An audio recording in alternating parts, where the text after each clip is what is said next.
ভিক্ষা পাত্রখানি লয়ে হাতে দাঁড়িয়ে দাঁড়িয়ে ঘুরিতে ঘুরিতে তোমার কাছে গিয়েছিল অবশেষে। ভিক্ষা পাত্র ধরি হাতে চেয়েছিল কিছু দান, দিয়েছিলে মোরে ভিক্ষা।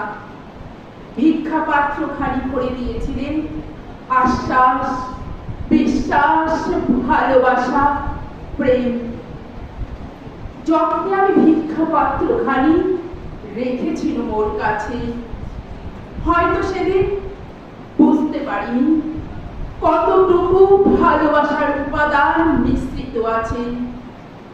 ভেবেছিলে মোরে অসহায়, অসহায় ভেবে করেছিলে মোরে দান। সে ছিল তব দয়ার দান, ছিল না তাতে বিন্দু মাত্র শুদ্ধতার পরশ। দয়া করেছিলে